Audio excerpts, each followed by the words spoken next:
विजयदशमी बौद्धों का पवित्र त्योहार है।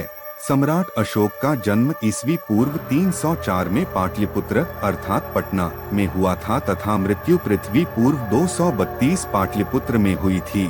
अशोक विजयदशमी सम्राट अशोक के कलिंग युद्ध में विजयी होने के 10वें दिन तक मनाए जाने के कारण इसे अशोक विजयदशमी कहते हैं। इसी दिन सम्राट अशोक ने बौद्ध धर्म की दीक्षा ली थी। ऐतिहासिक सत्यता है कि महाराजा अशोक ने कलिंग युद्ध के बाद हिंसा का मार्ग त्याग कर बौद्ध धर्म अपनाने की घोषणा कर दी थी। बौद्ध बन जाने पर वह बौद्ध स्थलों की यात्राओं पर गए। तथागत गौतम बुद्ध के जीवन को चरितार्थ करने तथा अपने जीवन को कृतार्थ करने के निमित्त हजारों स्तूपों, शिलालेखों व धम्म स्तंभों का निर्माण कराया। सम्राट अशोक के इस धार्मिक परिवर्तन से खुश होकर देश की जनता ने उन सभी स्मारकों को सजाया, संवारा तथा उस पर दीपोत्सव किया। यह आयोजन हर्षोल्लास के साथ 10 दिनों तक चलता रहा। 10वें दिन महाराजा ने राज परिवार के साथ पूज्य भंते मोग्गिलपुत्र तिष्य से धम्म दीक्षा ग्रहण की। धम्म दीक्षा के उपरांत महाराजा ने प्रतिज्ञा की कि आज के बाद मैं शास्त्रों से नहीं बल्कि शांति और अहिंसा से प्राणी मात्र के दिलों पर विजय प्राप्त करूंगा। इसीलिए संपूर्ण बौद्ध जगत इसे अशोक विजयदशमी के रूप में मनाता है।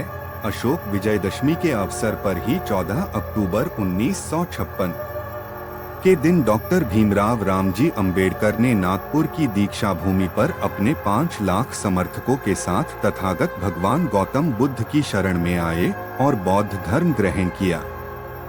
इस कारण इस दिन को धम्मचक्र परिवर्तन दिवस के रूप में भी मनाया जाता है। भारतीय लोगों के मस्तिष्क से सम्राट अशोक को बड़ी ही चतुराई और चालाकी से ब्राह्मणों ने भुला दिया है।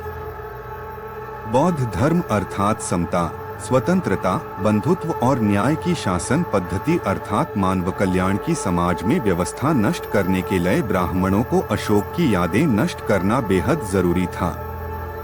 इस उद्देश्य पूर्ति के लिए उन्होंने अशोक से संबंधित दिनों को काल्पनिक राम अशोक ने जिस दिन धम्म दीक्षा ली उस विजयादशमी को राम के दशहरा में बदल दिया और सम्राट अशोक के जन्मदिन को ब्राह्मणों ने राम जन्मदिन के रूप में परिवर्तित कर दिया। ये दोनों दिन केवल भारत ही नहीं तो दुनिया के सारे देशों के इतिहास में बहुत ही महत्वपूर्ण है। अगर सम्राट अशोक ने बौद्ध धर्म की दीक्षा नहीं ली होती तो शायद आज दुनिया में बौद्ध धर्म नहीं दिखाई पड़ता और उससे भी आगे दुनिया में समता, स्वतंत्रता, बंधुत्व और न्याय का अस्तित्व नहीं दिखाई देता। ऐसा कहना कोई अतिशयोक्ति नहीं होगी। आप सभी का मंगल हो।